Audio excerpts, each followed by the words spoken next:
साथियों, तुष्टीकरण की इसी कोशिश में ये लोग एक कदम और आगे बढ़ गए हैं।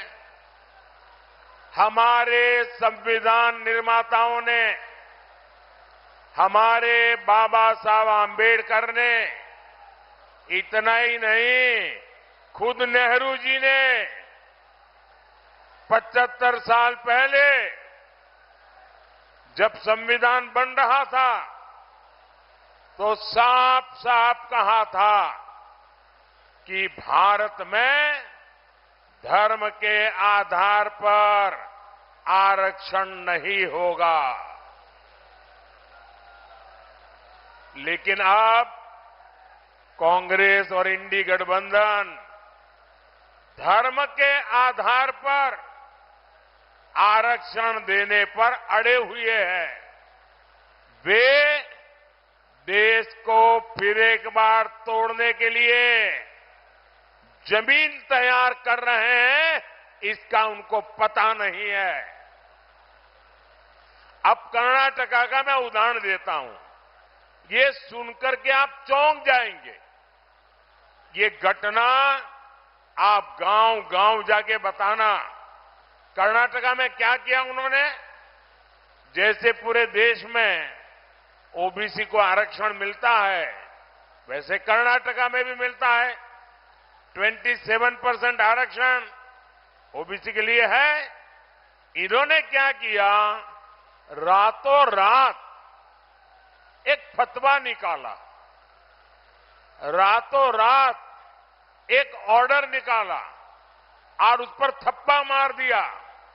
ऑर्डर क्या निकाला? उन्होंने कहा कि कर्नाटका में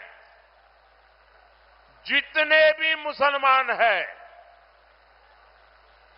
वो पसबंदा है कि नहीं है, वो अगड़ा है कि नहीं है, वो सैयद है, पठान है, कौन है, कोई भी, हर मुसलमान को रातों रात ओबीसी बना दिया।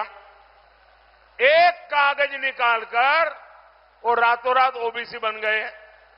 अब हुआ क्या जी, ओबीसी को 27% आरक्षण मिलता था, उसमें ये नए ओबीसी आ गए, रातों रात आ गए, और उन्होंने जो पहले जिनको आरक्षण का लाभ मिलता था उसमें डाका डाला, लूट चलाई, पिछले दरवाजे से चोरी की।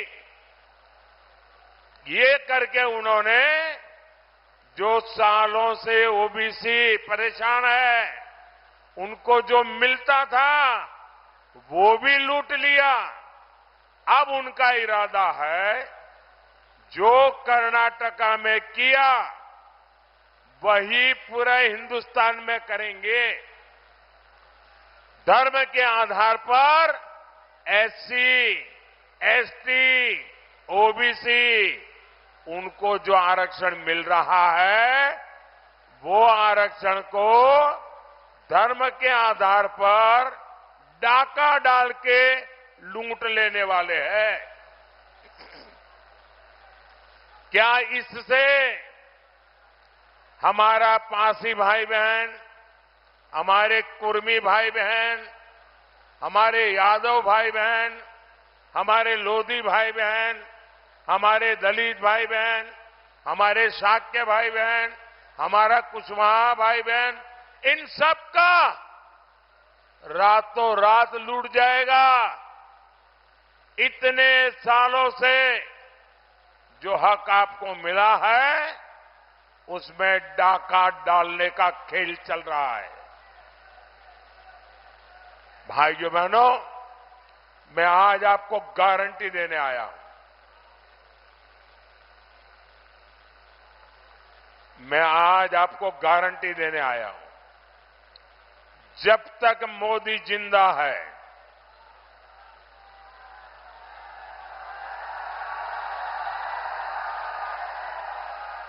जब तक मोदी जिंदा है, मैं संविधान पर इनको कोई भी खेल खेलने नहीं दूंगा। जब तक मोदी जिंदा है, मैं धर्म के आधार पर आरक्षण होने नहीं दूंगा।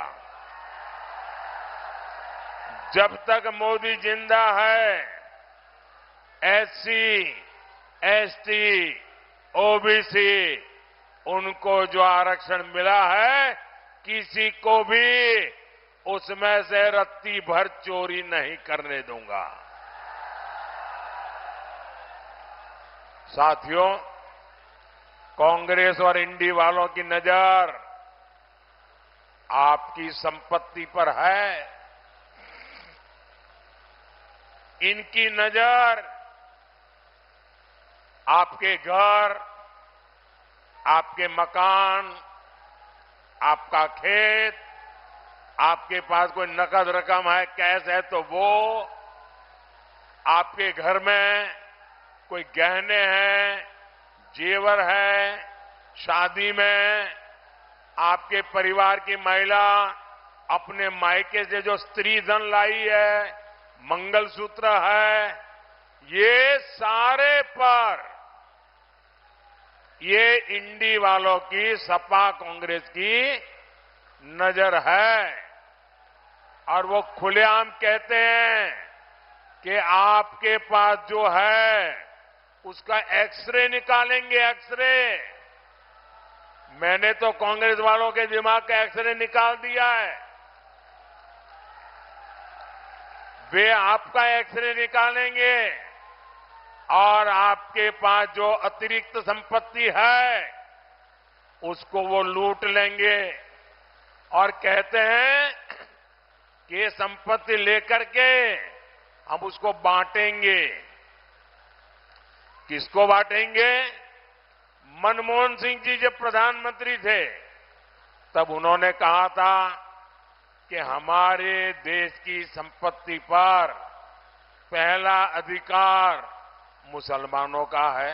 ये डॉक्टर मनमोहन सिंह जी कह के गए हैं। मतलब ये जो आपसे ले लेंगे, जिनका पहला अधिकार है, वो अपनी वोट बैंक को दे देंगे। मुझे बताइए, क्या आपके पूर्वजों ने जमा की आपकी संपत्ति क्या सरकार को छीनने देंगे क्या? जरा पूरी ताकत से बताओ, छीनने देंगे क्या? क्या माताओं बहनों का मंगलसूत्र छीनने देंगे क्या? क्या माताओं बहनों के जवेरात छीनने देंगे क्या?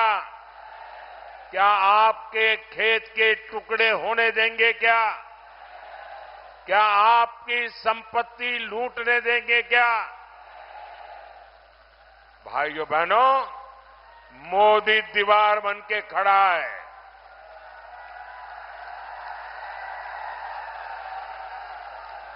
आप मुझे बताइए,